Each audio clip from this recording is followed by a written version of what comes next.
Before we get to the episode, I have some news. A few months back, I made a little announcement. I said that I was committing to one more year of running my membership, the exclusive stepmom community, in the same capacity. The key word being in the same capacity. In one more year, I was going to make some changes. I didn't know exactly what that would look like. I just needed that date on my calendar for an official shift. Well, the shift is in the works. The membership is not going anywhere. I'm not going anywhere. What I'm doing is bringing in more stepmom coaches to help me support you. This community of stepmoms continues to evolve, and the feedback we're getting has been next level. If you're a stepmom craving coaching, support, exclusive content, workshops on how to improve relationships, strategies to improve your stepfamily life, and want to start to feel more confident and in control of your life, this is your official invitation to join us. This is a space where you can come when you're struggling, and an investment that doesn't make you feel like you need to be in it every day. When stepfamily life feels like it's getting the best of you, you can come to my office hours and I'll help you navigate through. You can also leave me a message in the forum. A fellow member said, "It's like I have Jamie on retainer for less than $1 a day. I know I can get support from the top stepmom coach online whenever I need it. The peace of mind is invaluable." To join the membership, head to www.jamiescrimger.com/membership. You can use the code STEPMOMHELP to get 30% off your membership. www.jamiescrimger.com/membership and use the code STEPMOMHELP to get 30% off. Hey there, it's Jamie Scrimger here, and you're listening to the Kick-Ass Stepmom Podcast. I'm a wife, a mom, a stepmom, a coach, a conversation opener, and a BS caller. 8 years ago, I found myself sitting on the bathroom floor, bawling my eyes out, wondering what the heck I was thinking, marrying a man with 3 kids and an ex-wife. Look, don't get me wrong, I was madly in love, the kids were great, but being a stepmom is, well, it's just complicated. If you know, you know. As a 26-year-old with zero experience in the parenting department, I went to the internet for support. But I was disappointed with what I found. So I decided to create the type of support I was looking for. Raw, real, solution-focused conversations about all things motherhood, stepmotherhood, and living a kick-ass life.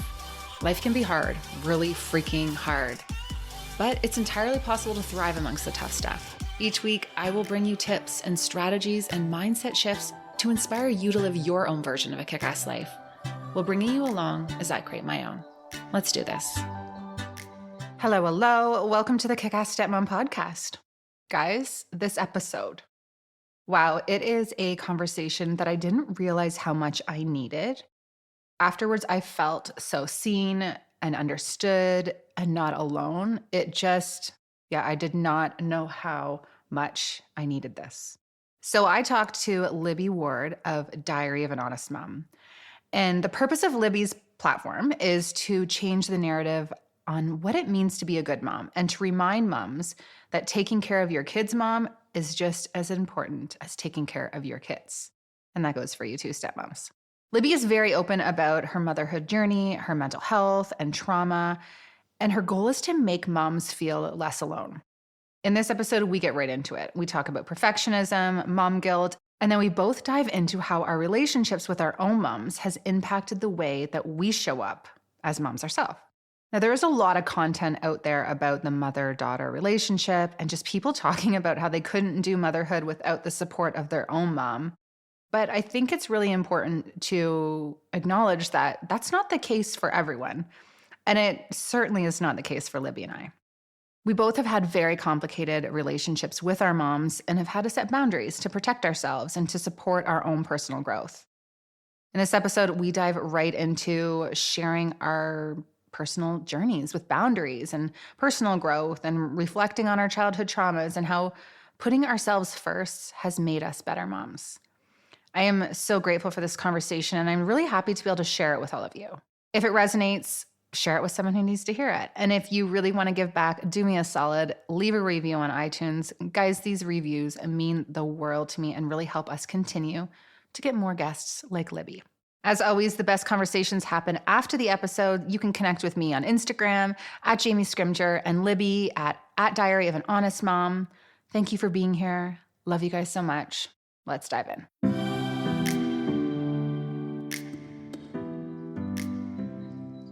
Libby, welcome to the podcast. Thank you for having me. Oh, I'm just grateful that you were able to take the time and, it worked out, right? Like two busy moms with crazy schedules and we made it happen. So definitely pumped to dive into all the things today. Yes, me too. I can't wait. So I think maybe the best place to start is I would love to hear a little bit more about how your platform started because I feel like it just wasn't in your 5-year plan. Like it just kind of happened. And here we are. Right. It wasn't in my, 2-year plan. I said to my husband last night, a year ago, I was graduating from university with a sociology degree that I'd worked hard on over the pandemic with kids at home, and I was planning on starting my master's program in September to become a teacher. That was my plan exactly 1 year ago. I had been on TikTok and Instagram for, about a year at that point, but I didn't know that people made jobs out of it. I didn't know that people quit their jobs to do it as a full-time career, and it just sort of happened. And between this time last year and September, like a 4-month span, I blew up over Instagram, over TikTok, over everything, started getting a lot of opportunities coming my way and realized, oh, this could be a thing. So here we are. I started in March 2020 on TikTok, made funny, relatable mom content. I made an Instagram account 6 months later because I thought TikTok was going to get shut down. That was the rumor. I hated Instagram. I thought it was like this curated, perfect aesthetic, no one talks about real hard things. Like it's all just surfacey. So I didn't like it. I just was like, well, I don't want to lose my people, so I'll join Instagram. And then in January of 2021, I was like, no, we'll just put up my old TikToks because there's reels now. And it just blew up like 10K a month every month. And then went from 50K to 100K over the summer. And then I was like, well, I guess I'm not going to be a teacher now. And so I started doing this full time in September. It's crazy. And for those who are listening and they're like, okay, what do you mean do it full time? Because I get this question like very often. People are like, what? This is your job? Like you do this online stuff for work? Like what does that look like? So for you, how have you monetized? So for me, the way I'm monetizing right now is through brand partnerships. So most of my income comes from me talking about brands that I organically use and promote. So I get paid to promote brands that I already use and love or that I think are going to be helpful to my community. I love it. It's so good. And I remember the first time I had a brand partnership. Do you remember the first time you got paid for something? Yes, yes, I do. What was it? It was for this app, this photo app where you scan your pictures and then you have them on your phone and you can make albums. It was this whole technical thing. And I was paid absolute peanuts upon peanuts. And they wanted 4 videos within 1 week. And it was the biggest stress of my life, making TikTok ads, 4 of them in 1 week. It was horrendous. But I was so excited because I was like, people want to pay me money. People are paying me money to make videos. What is this thing that happens? Is this a thing that happens? And I thought that it was just the greatest thing, but also stressful. And now when I look back, I'm like, wow, they got a great deal out of that. But I was just so excited. I was just so excited to be like, oh, people want to pay me to do the thing I do for fun. Yeah, no, so good. We were going out for dinner and with my husband and our daughter, and I get this weird answer machine message from this PR company, and they want me to come and do a diapers. I don't even remember. I don't even remember the brand, but it was like a diaper video with them. They wanted us to come to Toronto and they wanted us to stay in a hotel and me to bring my daughter who's potty training age. And I was like, oh my gosh, I couldn't believe they were going to pay me for it. And I look back and I'm like, first of all, they did not pay me near enough for the stress of that. I had to truck my daughter to Toronto and, I'm outside of the city in a hotel and have her filming on set for the day for hundreds of dollars. But it was that was not, that was just not worth it. But I remember thinking, yeah, they got a good deal. And that was the most stressful trying to pretend like you're a mom who has it all together when your kid, you're potty training your kid, you're in a studio in Toronto and you're like, okay, actually, this is a lot, but it's so cool. And I think that it's really interesting that we have, moms who are able to speak their truth and create community and an income for their family on it. Like, it really is such a blessing, right? It's incredible. Yeah, it's so incredible that I can share my life and the lessons I've learned in my life, and I can encourage moms, and I can provide value to women every single day and do that full time and end up making money doing it. And so, people talk about like, oh, you're a sellout if you take brand partnerships. And it's like, you know what? If I didn't take these, that would mean I wouldn't get paid, which would mean I would have to go back to my full-time job, which would mean I wouldn't have time to create all the free content that you consume and love. And so I used to feel weird about it. And now I'm like, I don't feel weird. Like, it's totally empowering that, like, I'm getting paid to talk about products that I would already be recommending anyway, most of the time. And the rest of the time, I get to make things that actually help people. And like, that's awesome for me. And then it's awesome for the people who consume my content. Yeah, no, it's definitely amazing. And what I love about your content is you're not sugarcoating anything. And you're talking about like the difference between like Instagram and TikTok. And it's funny because I love a good curated feed. Like, I miss the Instagram days where it was like pretty pictures and like then the real captions, and they were like mini blog posts, and just like everything looks pretty. And I will say that has been what's held me back in my brand, is sometimes I'm like, I like when things look a certain way. It's just because I don't know why that's important to me, but it definitely is. And so that's why I struggled with TikTok. And you're saying this is why I love TikTok, but I love that you're so raw and real about what motherhood really looks and feels like. And so can you unpack that for me, for maybe those who haven't stumbled upon your posts yet, the content that you talk about? Right. So, in the content that I make, I generally try to appeal to what is happening inside us, like mother's emotional experiences. There's a lot of different accounts out there that talk about parenting or activities to do with your kids or things to do with moms generally, but I really think about like what my emotional experiences have been as a mom. So that's what it felt like to become a mom, what it feels like inside when, your husband's going to be home late from work for the fifth time in a week, like what it feels like to not have parental support, what it feels like, all these unmet expectations that we have in motherhood are things that so many people don't talk about because there's so much shame attached to them. And people don't realize that a lot of the feelings that we have as mothers are universal.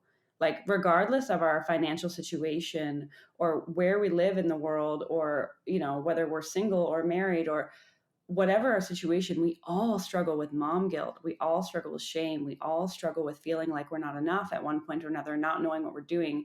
And so a lot of the content I make really speaks to like our emotional experiences and just normalizing that feelings are okay. Not attaching guilt and shame to struggling in motherhood, not attaching guilt to wanting a break from your kids, and just normalizing that it's okay to have feelings and it's okay to not want to be around your kids all the time and that you're still a human being. And that's something I don't think enough people talk about, is what we go through inside as mothers. Yeah, I love that. And for me as a stepmom, because I talk a lot about stepmom guilt and, the experience of a stepmom. And from my perspective, I'm a mom as well. I feel like moms are still like, it's okay for moms to be talking about this. We still get a little bit of backlash here and there. And I'd love to talk about what that's been like for you. But, you know, there is this double standard. And I know a lot of stepmoms feel guilty because they don't want to be around their stepkids all the time. Or maybe they're looking forward to their stepkids going back to their mom's house after a long week. And I'm always like, guys, real moms feel this too. Like, this is like, real moms are craving a break. Sometimes real moms cringe at the sound of their kids' voices because they just need 5 minutes to like not hear anyone say their name. And it's about normalizing that. Yeah, and it's the thing is it's a human experience. It's not even just a mother experience or a woman experience. It's a human experience, and it's not a character flaw. Needing to have time alone and quiet time is something that every single human being needs. We all need time for our brains to reset, for our bodies not to be touched. We all need a break. And mothers, women who are the ones generally doing most of the caregiving, are the ones that are the most often touched, the most often overstimulated, like around the most sound. And whether those kids are your kids or your stepkids or the kids you work with at a school or whatever, it's going to be exhausting, whether you are mom or stepmom or dad or just a stranger. And I think it's just hard as moms because we, for some reason, have been socialized to believe that we should want to be around our kids all the time and that we should have unlimited patience and we should not have a limit to how much we can give. But as human beings, we do need to have breaks. And a lot of what I talk about is just normalizing that, like, that's a human experience. There's nothing wrong with you for wanting that. You should want that. There would be something wrong with you if you could go, go, go, go, go, and listen, listen, listen, and never need a break. That would be the abnormal experience. Yeah, and not have some like internal dialogue in your head where you're like cursing. It'd be like, Right. Right. Yeah. It's so wild how like this like mom guilt is so heavy and so prevalent, and yet so many people feel alone in it. yeah. It's What's the mind-boggling. totally? What's that experience been like for you? Like, what has that journey of mom guilt been like on your end? Because you've obviously we teach what we need, right? Like we create content based on where we're feeling something. So what's that been like for you? When I became a mom, I really was a perfectionist. I really wanted to get it right. I wanted to do it right. I wanted everything to look right. I was the Pinterest mom, the craft mom, did the themed photo shoots, pureed the baby food, breastfed, did all the things. And I had a relatively easy baby in hindsight. And I really like attached my worth to that. I really felt like I'm doing something right here. My kid sleeps, my kid eats, I can breastfeed her anywhere. I could put her in like a sling wrap and she would breastfeed as I did chores around the house. And I felt like a boss. You were a boss. I needed to get butt naked. I couldn't even like the women at yoga who were like breastfeeding in between like their poses. I was like, I literally have to take off all my clothes and lay in my bed to somehow get this baby to feed. Right. And so like with my first, I was killing it. And then I was surrounded by moms who like had like the picture perfect picket fence. And so I aspired to like impress them and be like them and compare myself to them. And then I felt pretty good. And then my second born came along and like I wanted to do very bad things because he didn't sleep for more than 2 hours for nearly a year. I became sleep deprived, resentful, exhausted, depressed. He didn't eat. He literally screamed anytime I tried to feed him. Breast, bottle, pumping, formula, different nipple, like literally every time he screamed. And I developed severe anxiety around feeding him. I was depressed, but not sad depressed. Like I was pissed off at the world. I was pissed off at my baby for not doing what babies were supposed to do, and what like my toddler for needing me, and my husband that he got to go to work and all the things.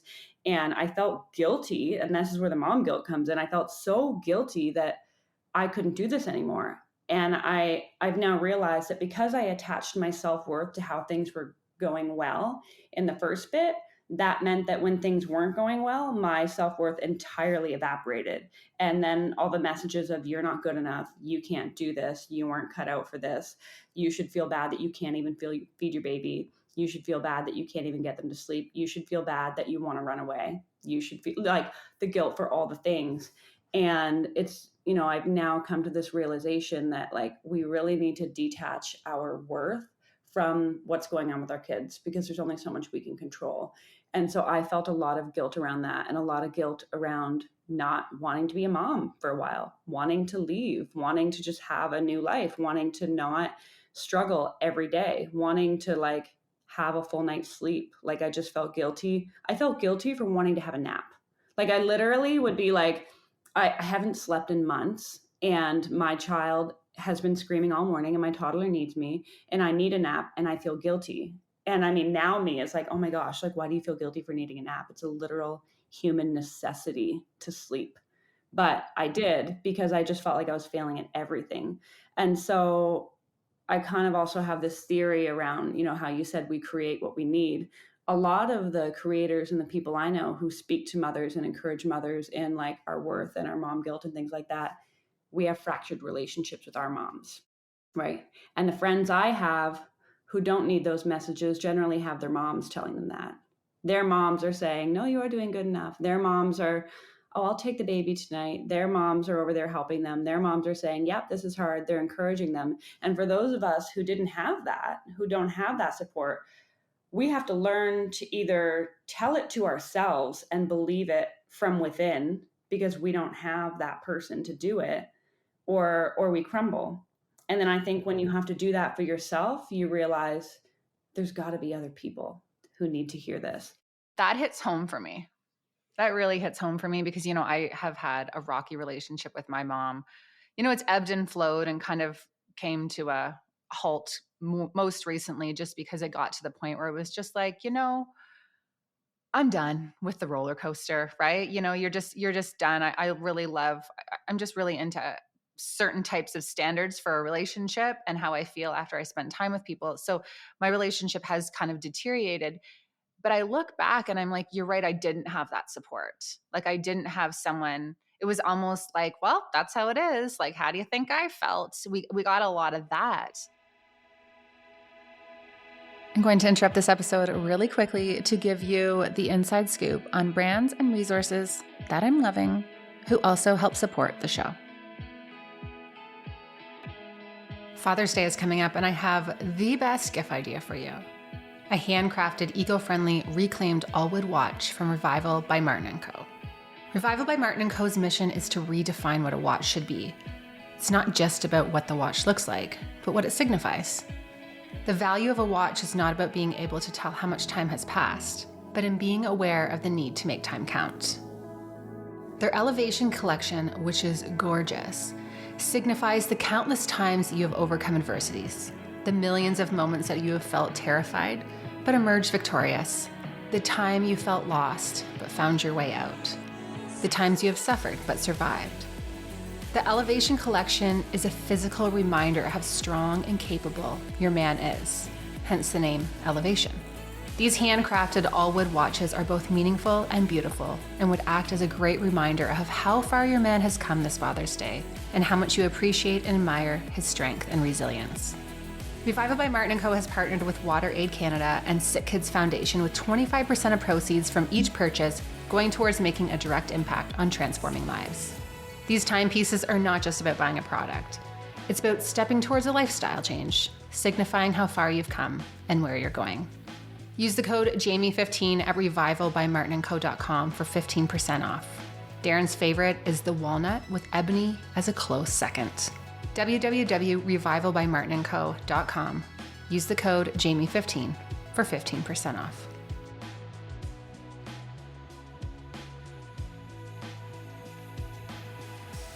A huge priority for me over the last year or so has been my sleep. My bedtime routine is something that I'm trying really hard to be deliberate about because I know that when I get off the screens or read a book or journal and have a hot drink before bed, I sleep way better. I've also learned the difference that great sheets can make. A few months back, we got the bamboo sheets from Cozy Earth. We got the sheet set and the duvet cover, and guys, I can't even. They blew my mind and are by far the softest, most comfortable sheets I've ever slept in. And I get hot at night and regularly get the night sweats. And these sheets are temperature regulating, which is perfect because it helps keep me cool. Certified free of harmful chemicals, easy to wash, won't pill, and have a 10-year warranty, I cannot recommend these bamboo sheets enough. And of course, I have a code for you, so you can use the code JamieS40 for 40% off. Yes, 40%. Investing in good sheets makes such a huge difference in your sleep. And when you get good sleep, you show up as a better version of yourself in the morning. You deserve it, and the people in your life deserve it. And seriously, they're just so soft. So JamieS40 for 40% off. You can go to Cozy Earth's website or jamiescrimger.com/Cozy Earth and use the code and you'll be good to go. Sidebar, Cozy Earth also has the bamboo jogger set that I'm always posting about on Instagram. Also, so freaking comfortable. Highly, highly recommend. Now, you wrote this post on Mother's Day, which I think it was just Mother's Day or just around there, but you said, there's a certain type of pain that is felt by the mothers without relationships with their own mothers. Knowing that you would do anything for your children to be safe, loved, and accepted while simultaneously, can't say that word, but you get what I'm saying, holding space for the knowledge that it's something that you will never experience. There are not words for that special kind of grief. Did I write that? Yeah, that was good. Poetic, really. Right? And there is. There really, really is. And I feel like for me, and, you can share if this, rings true for you, but my childhood and how I felt as a child and how I felt about my needs being met or not met has really affected how I show up as a parent. Like it's defined it really. Like my childhood, I'm like, I'm not going to be that. I don't want my kid to feel that way. And I probably go extreme to try to overcompensate. And it's just so interesting how our childhood can impact how we show up as parents so strongly, way more than we ever thought. Absolutely. Yes. I remember when I, first became a mom, it was this whole idea of everything that she did, we'll just do the opposite of that. Just literally do the opposite of that. And I've had to come to this place where I'm like, oh gosh, the extreme of anything isn't healthy. And so one of the biggest struggles I have in my parenting is knowing where the healthy line is, right? So let's say like I was emotionally neglected and my feelings were never validated and my problems were never real and my struggles were never as important or more important than hers, or like that emotional experience. The opposite would be that as a mom now, all I do is focus on their needs and validating them and their feelings and what they want, and completely ignoring my own needs, which is what I did for a while. Complete, like my sleep didn't matter, eating didn't matter, socializing didn't matter, nothing mattered but them. And that quickly led to resentment. And that is what led me to actually being more like my mom. Because I was more exhausted, I was snappier, more resentful. I'd say more martyrish things about like what I'd given up. In ignoring what I needed, I then became like her. And so now I'm trying to find this balance of validating their feelings, acknowledging that their problems are real, comforting them, like making sure they know they're a priority, while at the same time acknowledging my own value and my worth and my needs and my boundaries. And that's a hard line to figure out when you haven't had a healthy example of it.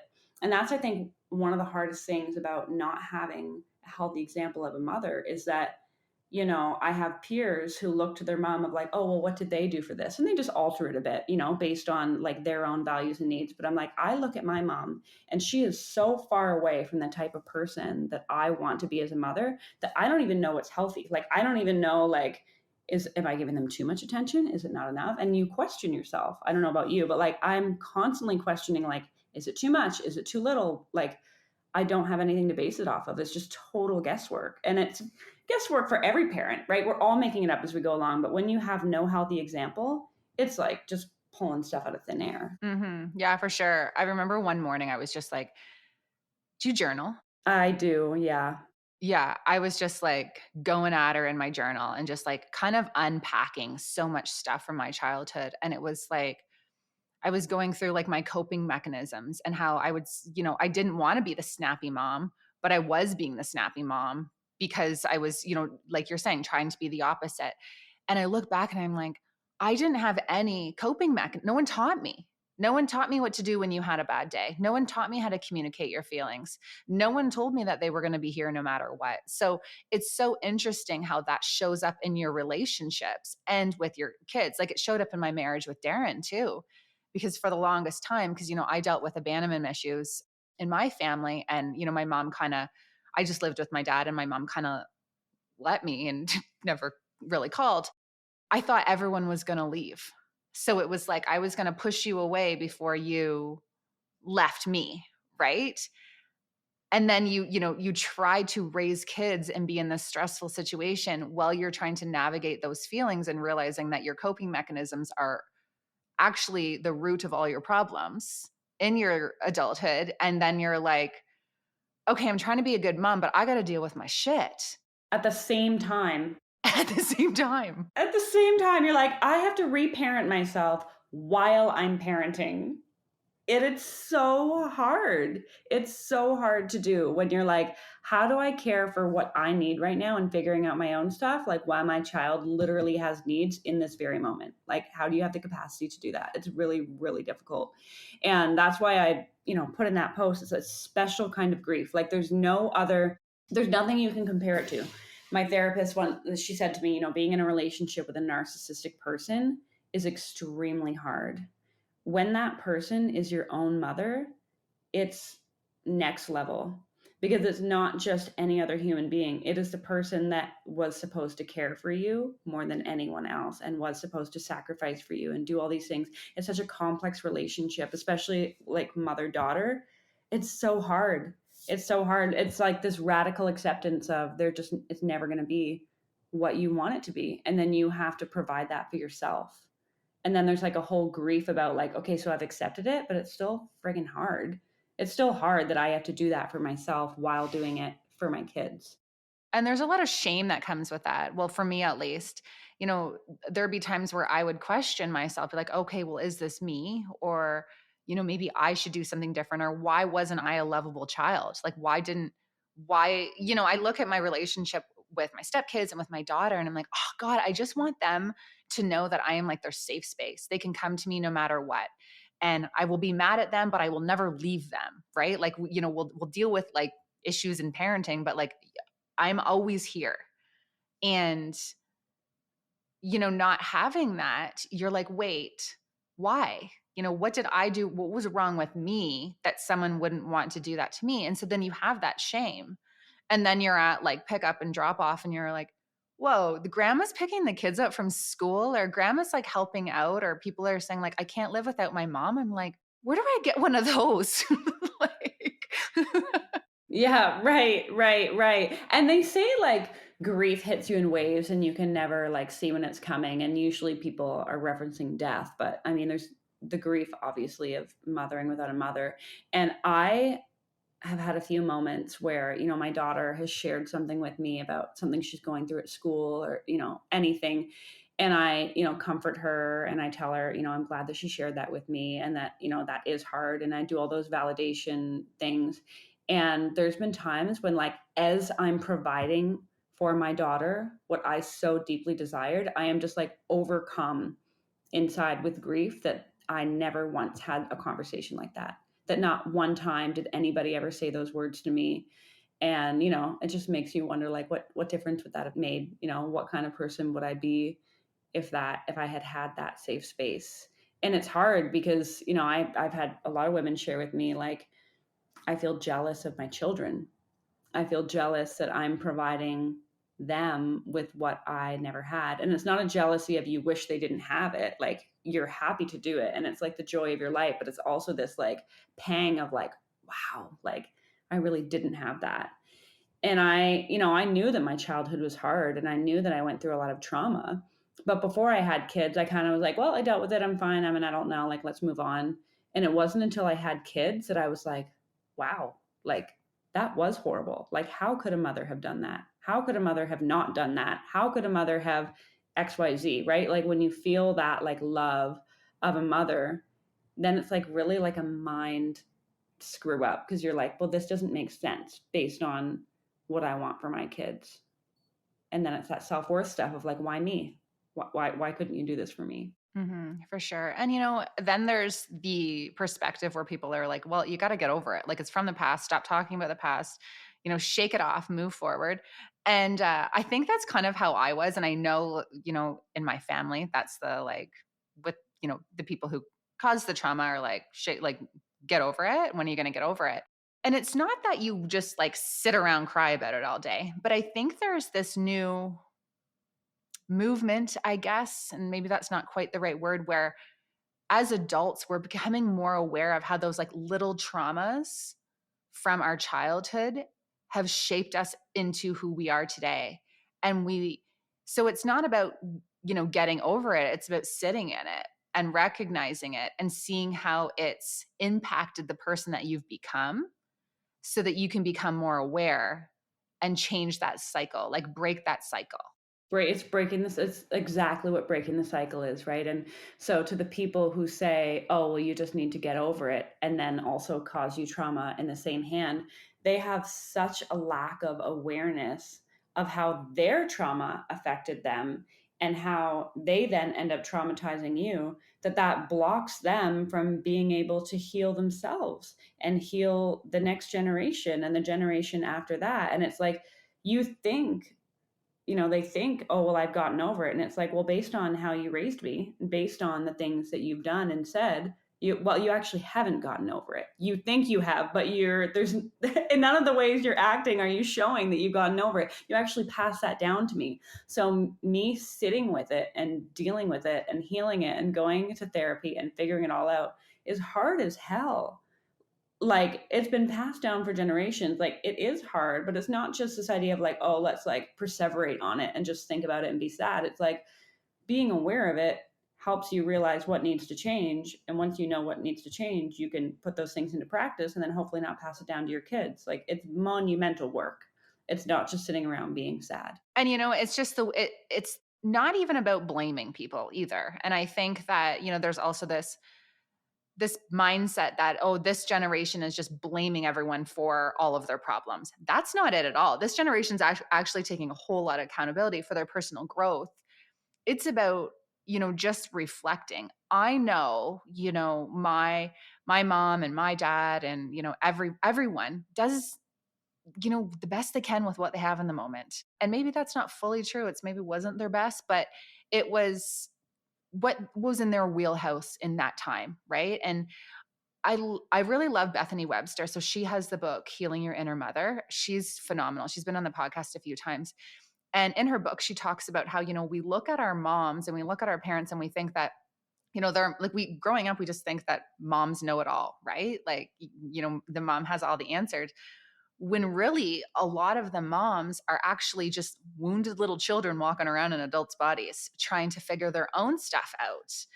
And that's how it gets passed on to your kids, right? If you don't deal with your stuff. It isn't blaming, but it is an awareness of where they come from. Like, I can look at my mom, and I did a post about this recently, and I can see her childhood and I can see her traumas and see what happened to her. And I have deep empathy for what she went through. Like, she went through an incredible amount.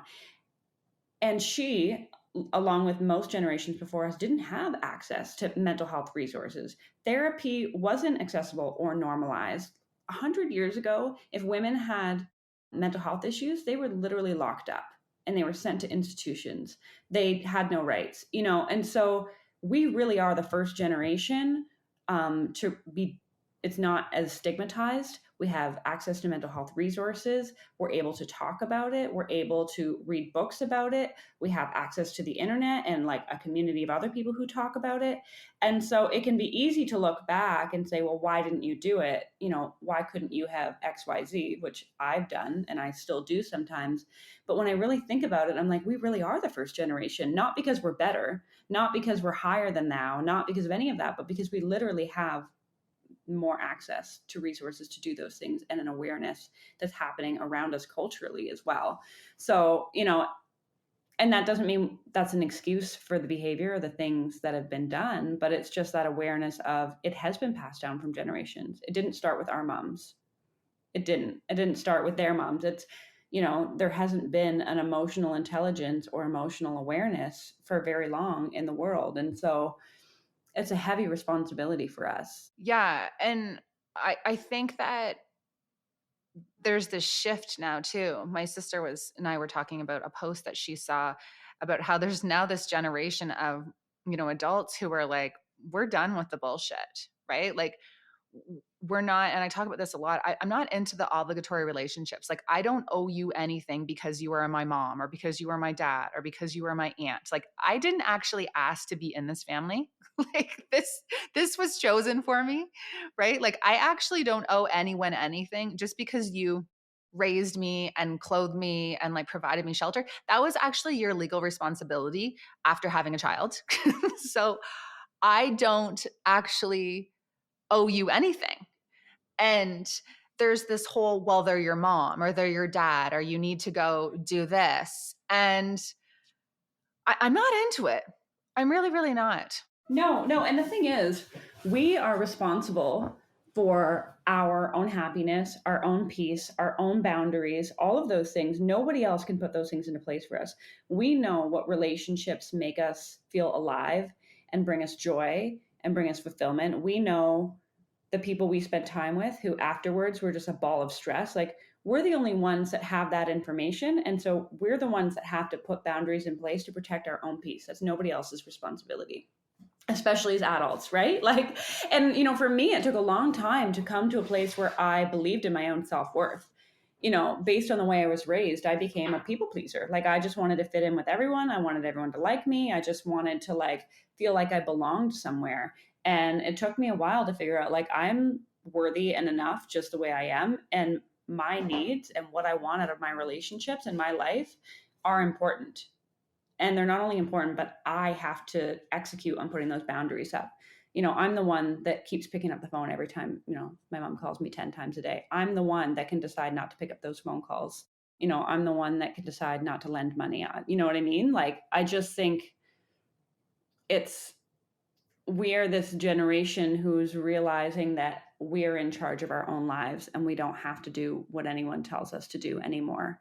And that actually doing what everybody else wants you to do doesn't make you happy anyway. So you might as well do what makes you happy and brings you peace, and just disappoint whoever you need to disappoint along the way, because somebody's going to be disappointed no matter what you do. And chances are the people who are disappointed are going to be disappointed no matter what you do. Oh, 100%. No matter what you give, it's not enough, right? So might as well you do you. For sure. How did you set boundaries with your family? Like what did that look like for you? Because I get a lot of questions from women who are like, okay, I need to set boundaries with my mom, or I need to set boundaries with, in-law, whatever. And they don't know how to go about doing it. What was that experience like? It took a long time. And to my point about self worth, it had to come from inner work. Like, just having the logical knowledge that boundaries would help me feel more peaceful wasn't good enough, because if I didn't believe that I was worthy of peace and happiness and joy, then I can't execute on any of my boundaries. Like, if I genuinely believe in my heart that her needs or his needs or whoever are more important than mine, then how am I going to put up boundaries? So I had to do a lot of like inner work of realizing and that I am enough and I am worthy as it was. And then what did it look like? It looked like several years of baby steps and backstepping, and then baby steps. And for me, getting hurt, trying again, getting hurt, trying again. And one day just saying, like, enough is enough. Like, I'm done with this. No matter what I do, it's not good enough. No matter what I do, I keep getting hurt. And it looked like not answering the phone as much, and then dealing with the guilt of that, and acknowledging that that guilt is real and hard, but then still not picking up the phone and dealing with the guilt. And then eventually the guilt went away, and, not responding to the texts as quickly or as often or at all, depending on, the time. And I think the thing is, we talk about boundaries as if like, oh, just set boundaries, but there's so much involved in it. Like, there's shame and there's our self-worth and there's guilt and there's so much around it. And I think it's like going into it with the knowledge that it's going to be hard, and that you're going to fail and you're going to learn from it, and then that's going to give you the confidence to set a bigger boundary next time.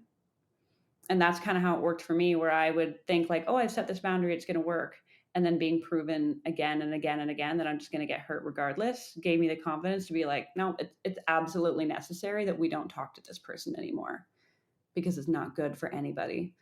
So that's not great advice, but it's how I got there. And I really had to believe in my worth before I could execute on any boundaries, because otherwise the guilt would consume me. Well, actually, I think it's great advice, because I do think you're right. There is this idea right now that you can just set boundaries, and it's easy to set boundaries. And there's just a lot of stuff you have to plow through in order to get to that place.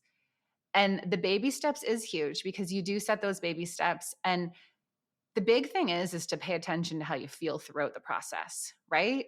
Especially how you feel when you let someone back in, when you decide, oh, okay, I set these boundaries, but I'm feeling guilty, or maybe I'm being too hard, or maybe this is about me. And you let those boundaries down, and then you find yourself in the situation where you feel like crap again, or you feel hurt or disappointed. Like, paying attention to that, right? Like, you get to let people in. And I was reading this book this morning. I was talking about, you will know where you need to set boundaries based on how you feel in a situation. And it's in your gut and it's in your chest. Like, pay attention to that. Like, your body tells you what's right and what's not. And one of the best things, I mean, I've learned a lot of things from Brene Brown, but one thing she talked about with setting boundaries is you never have to say, I'm setting a boundary with you. That's not what setting boundaries looks like. You don't say, I'm setting a boundary with you. I need XYZ. You just say, sorry, I don't talk about your health issues anymore. Like, I don't want to talk about that. Let's talk about like more surfacey things. Or it looks like I am going to call you every Saturday morning. Please don't call me any other time of the week unless it's an emergency or at all. Like it's literally just stating what your expectation is. And sometimes it's not even stating it. Sometimes it's just executing on your own end. Like, I'm just not going to respond to text messages. Like sometimes it's stating it, sometimes it's just following through on it. But I think, an important part of boundaries for me has been having some accountability to like with my husband or with somebody who I say, you know what, like I'm not doing this with mom anymore. Like, this is just not a part of what our relationship is going to look like. And then having them to sort of kindly remind you and guide you and support you so that you don't feel completely alone, because it's a lonely experience. Yeah, it's a and there's those little bouts of shame throughout. Someone reminding you it's okay. It's okay to set boundaries. You are worth it. Your peace is worth it. Do you remember what it felt like when she did this? Those reminders, like I've had my sister-in-law say that to me sometimes, like when I'm saying I feel guilty, it's like, do you remember this occasion when this happened? And then it's like, oh yeah, that's why we have this boundary. Yeah, for sure. Do you feel like when you're having, interactions with your mom or interactions with someone who you've needed to set boundaries and you find yourself reverting to like that childhood self, like those insecurities or like the beliefs that you had about yourself, all of a sudden you're like that 8-year-old girl, like in those situations and you're kind of like, ugh, you know what I mean? Yeah, I used to a lot because I have so many boundaries now. I'm just very shut off to my emotions now when I'm around my mom. I actually I don't really allow emotions to come to the surface. And I would say that I probably have those feelings afterwards, but I feel like I'm on such guard and on such defense that I don't feel a whole lot. It's mostly just getting through the experience. Do you think that's a process? Like, do you think that this is like part of the whole journey and that won't be the experience as time goes on? I hope so. I hope so. Yeah. I mean, like, I'm still in the middle of journey, right? I mean, I feel like because I talk about boundaries and I talk about, being raised by a narcissistic mother and all that, like, because I talk about it openly, people can assume I have all the answers, right? And I'm like, I don't have the answers. Like, I'm walking through it and I'm walking you with me through it. And I have more boundaries now than I ever have before. And I've done a lot of work, but it's never a destination. Like, it's 100% a journey. Like, until I die, I will be journeying. Even after my mom has passed, it'll still be something that I work through inside. I hope that my experience emotionally when I have interactions changes and that it becomes more, I don't know, okay. But right now that's just, it is what it is, and we'll see where it goes. And I've just come to an acceptance that it's not always going to feel the same. Emotions change and our experiences change and our boundaries change, and that is okay. I spent a long time being like, oh, I need to arrive. I need to figure out the solution to this problem and then we'll be better and I can, move on with my life. Here we go. And it's now just like, nope, this is a journey and we have to keep doing this, even though it's hard. We have to keep doing it. And the lessons just keep coming. You think that it's like, oh, I've, dealt with my childhood trauma. Dealing with all of this, I'm good. And then all of a sudden you're like, next.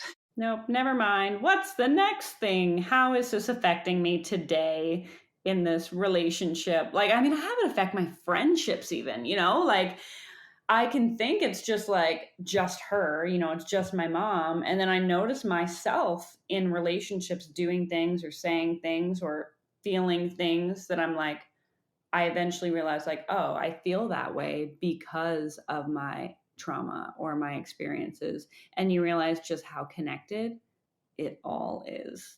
And when you talk about trauma, because I think this is an important piece, we think of trauma as like a big situation of abuse or, these big events. But, as I've done the work myself, I've learned like there's little just like micro mini traumas and like little situations that happen throughout your childhood and the messages that you get about yourself and about the world.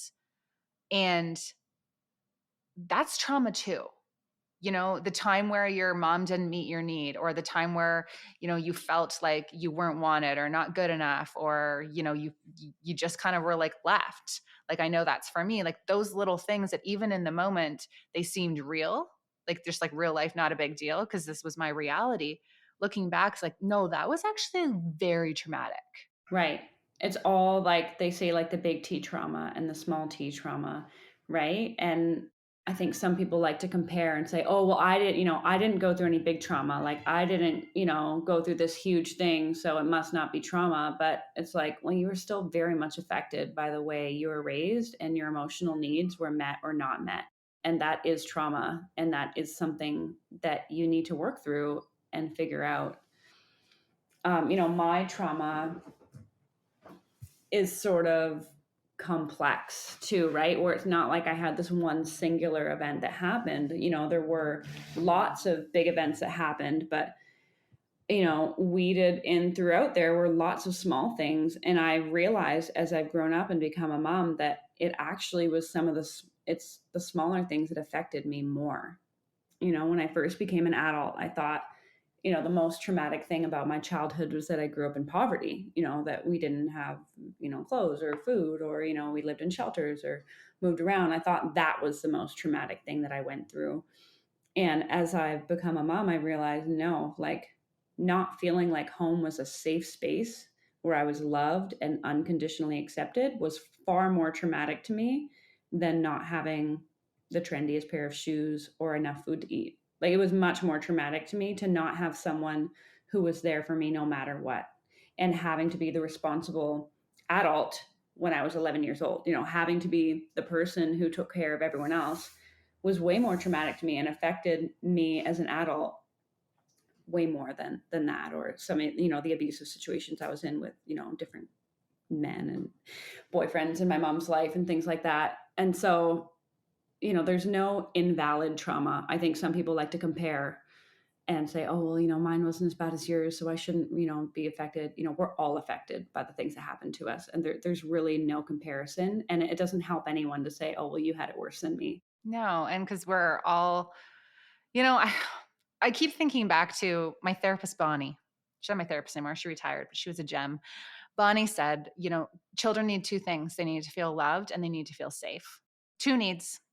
And if those two needs are not met, you find yourself on a podcast talking about right. it. Right. Exactly. For sure. Well, thank you so much for taking time. This conversation, I didn't know where it was going to go because I knew we had so many things in common in terms of like our experience and our perceptions around motherhood and stuff. But I'm just really grateful that you're sharing this because it's definitely helped me. It's made me feel less alone. And I know that you're helping so many other women too, because you're right. Motherhood, it's not about the tips and the strategies and like the meals and all the things, like that's part of it. But to really thrive as a mom, it's about doing that inner work and like really paying attention to your self-worth and, the type of life that you want to create and what you really deserve. Mm-hmm. Absolutely. Well, thank you so much for having me on here today. I love these hard conversations. I love it. Yeah, I will link your platforms, TikTok, Instagram, all the things, your blog. You got lots going on, and I'm super proud of all that you've done. You really should. I know this wasn't in the plan, but you should be proud because you're changing conversations, and this is really important stuff. Thank you. I appreciate that. That's it for this one. Thank you so much for tuning in. If you haven't already, and if the podcast has been resonating with you, I would be forever grateful if you would head on over to iTunes and give the show a rating and a review. And if you know someone who would benefit from listening to this episode, be sure to send it their way. Now, if you are craving more, head to my website, jamiescrimger.com. There are lots of blog posts and podcast episodes and resources available for you over there. And if you really want to dive in, I do take on a limited number of coaching clients every month. So you can book one call or work with me for 3 months. Either way, we will create an individualized plan for your unique stepfamily situation. Remember, sitting around biatching about how hard being a stepmom is won't make being a stepmom any easier. If you want change in your life, it has to start with you. Chat with you next week.